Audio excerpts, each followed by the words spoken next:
Realitní show Můj 300 kg život má vše, co je potřeba k zábavě. Od srdcerivných emocionálních zhroucení až po brutální prověrky reality. Co však diváky skutečně udržuje, jsou silné příběhy vytrvalosti a proměny. Vidět obsazení v pořadu, jak bojuje proti nezdolným překážkám, nejen pro sebe, ale i pro lidi, které milují, není nic menšího než inspirující. Bohužel, zatímco premisa pořadu pomáhat morbidně obézním lidem zhubnout je na papíře skvělá, její provedení má daleko k dokonalosti.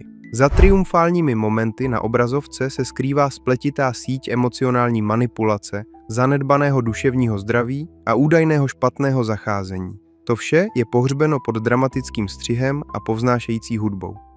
Čau, já jsem Nexo a dnes se ponoříme do všeho, co je špatně s pořadem TLC Můj 300 kg život. Jak pořad, který měl měnit životy k lepšímu, údajně zanechal mnoho lidí v horším stavu a alespoň v jednom tragickém případě dotlačil někoho za bod, odkud není návratu. Pro ty, kteří ještě neviděli pořad Můj 300 kg život, je to reality show, která odvysílala svou první epizodu v roce 2012. Jde o to přivést extrémně obézní lidi, často vážící více než 272 kg, a poskytnout jim zdroje, které potřebují k tomu, aby zhubli přebytečnou váhu, včetně lékařského dohledu, přísných dietních plánů a dokonce i operace na hubnutí.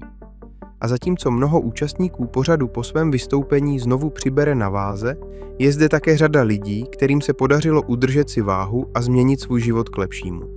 Bohužel pro každého člověka, kterému tento pořad pomohl, existují další, kteří přišli s extrémně znepokojujícími obviněními proti jeho producentům, jako je Gina Casli, která tvrdila, že jí producenti pořadu povzbuzovali, aby jedla více. Mohli tak přidat více dramatu do jejich epizod. Pokud je to pravda, toto obvinění naznačuje, že pořad nejen dokumentoval boj účastníků, ale aktivně ho vytvářel, což nejen podkopává jejich uzdravení, ale také zpochybňuje celou premisu pořadu. Ale to je jen špička ledovce, protože když povzbuzování k většímu jídlu neposkytuje podívanou, kterou hledali, producenti se uchylují ke klamavému střihu, aby zapadli do příběhu, který měli na mysli. Nebo alespoň to se stalo podle Mary Mac, která sice měla úspěšnou cestu hubnutí, ale nemá moc ráda pořad, který jí na té cestě pomohl. Jedna z jejich scén jí ukázala v nemocniční posteli, jak odmítá vstát i rok po své operaci. Ohledně jedné konkrétní scény, kde McCanns odmítla vstát, odhalila, že pořad překroutil časovou osu, což vypadalo, jako by se tato scéna odehrála mnohem déle po operaci. Díky tomu vypadala, že je jen líná a tvrdohlavá bezdůvodně.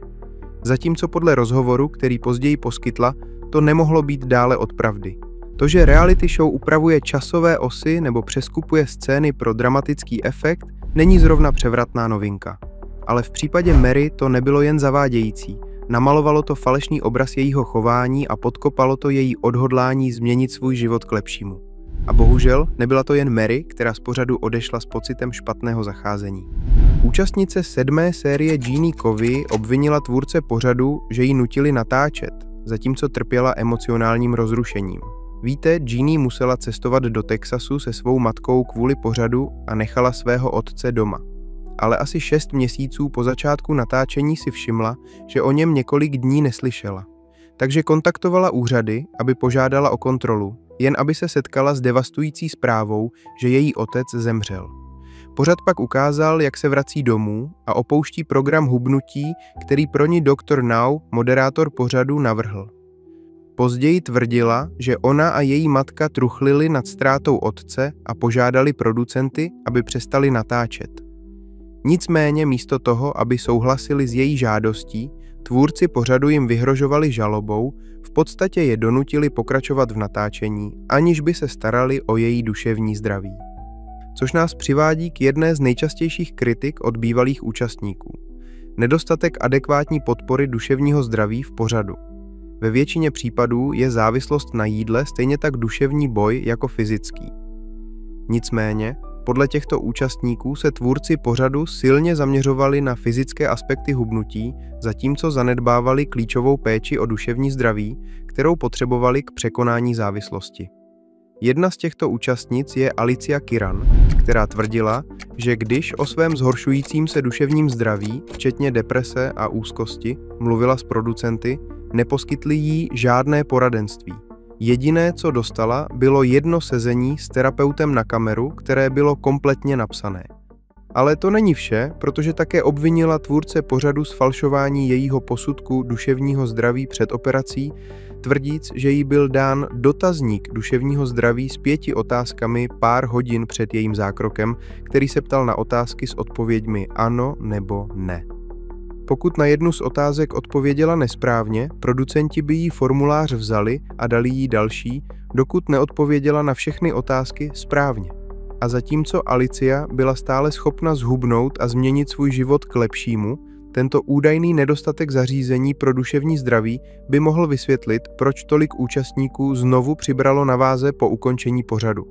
Protože bez přísných jídelních plánů doktora Novaje nic nemotivovalo k tomu, aby pokračovali ve své cestě hubnutí.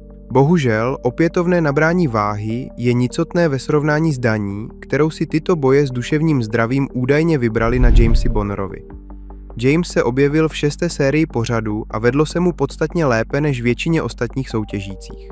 Celkově zhubnul 143 kg za pouhých 12 měsíců a byl na dobré cestě zhubnout ještě víc. Nicméně jeho neuvěřitelná cesta hubnutí byla tragicky přerušena 2. srpna 2018, kdy se rozhodl pro to nejhorší.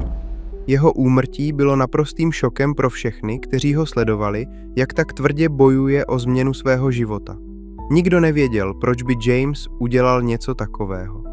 To bylo až do začátku roku 2020, kdy se jeho rodina přihlásila a obvinila jeho účast v pořadu Můj 300 kg život z jeho předčasné smrti. Podle nich se James obrátil na jednoho z asistentů produkce pořadu se svými problémy, ale místo toho, aby bral jeho boje s duševním zdravím vážněji, asistent zcela bagatelizoval výzvy, kterým čelil, což by se nikdy nemělo stát, protože jeho temné myšlenky byly viditelné i během produkce pořadu. Aby toho nebylo málo, jeho rodina také tvrdila, že se topil v dluzích, protože producenti pořadu nepokryli lékařské výdaje, které slíbili. Jeho rodina také zašla o krok dál a podala milionovou žalobu proti mateřské společnosti pořadu Megalomedia. Pokud by věci, které tvrdili, byly naprosto pravdivé, mělo to být rychlé a snadné vítězství. Nicméně, to je místo, kde věci nabraly neočekávaný obrat. Víte, zatímco Jamesova rodina byla první, která podnikla právní kroky proti Megalomedia, zdaleka nebyla poslední.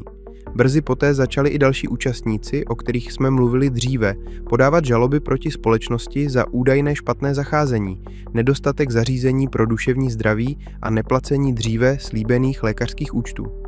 Netrvalo dlouho a Megalomedia čelila žalobám od 10 různých účastníků. Nicméně, místo lásky a podpory, kterou byste očekávali, že tito jedinci dostanou, se online komunita z velké části obrátila proti nim za to, že jsou nevděční. Podobně se Jeannie Covey setkala s odporem za to, že tvrdila, že pořad měl zastavit produkci po smrti jejího otce. Konec konců smlouvy podepsala dobrovolně a nebylo to tak, že by jí producenti nutili držet se plánu hubnutí. Jedna osoba s údajnou zkušeností z natáčení také naznačila, že Megalomedia byla pravděpodobně pečlivá se smlouvami, které soutěžící museli podepsat, což naznačuje, že žaloby podané proti společnosti pravděpodobně nebudou mít dlouhého trvání. A přesně to se stalo 14. dubna 2022, kdy texaský soud všechny žaloby zamítl jedním tahem. Zatímco žaloby byly z velké části zamítnuty kvůli neprůstřelným smlouvám, neznamená to, že tvrzení byla zcela bezdůvodná. Ale pokud se v budoucnu neobjeví nová žaloba a neuspěje, není možné v tuto chvíli potvrdit jejich platnost. To znamená, že stále existuje spousta pochybných věcí ohledně pořadu, které nadále vrhají stín na jeho odkaz, jako je ponižující scéna ve sprše, která je ukázána při představování každého nového soutěžícího. Mnoho fanoušků je považuje za ponižující a vykořisťující, což vyvolává otázku, proč členové obsazení vůbec souhlasí s tím, že budou dělat tyto extrémně trapné scény. Ale to není ani konec, protože kromě všech těch pochybných věcí, které se údajně dějí v zákulisí, existují vážné problémy s tím, co se pořad ve skutečnosti rozhodne dát na kameru. A zatímco Dr. Now je známý tím, že je přísný, ale zároveň trpělivý s účastníky, stále je tu prostor pro zlepšení, pokud jde o jeho celkový přístup a metodiku, na což má stále spoustu času, protože pořad nikam neodchází. Zatímco jeho sledovanost je od roku 2021 na ústupu, je stále dostatečně populární, aby si zasloužil nové série, a to i 13 let po prvním odvysílání v televizi. Jediný způsob, jak by mohl skutečně upadnout v nemilost, je, pokud by se objevila velká odhalení o údajném zneužívání, vykořisťování a zanedbávání, které se děje v zákulisí, což se vzhledem k 10 zamítnutým žalobám zdá být vysoce nepravděpodobné.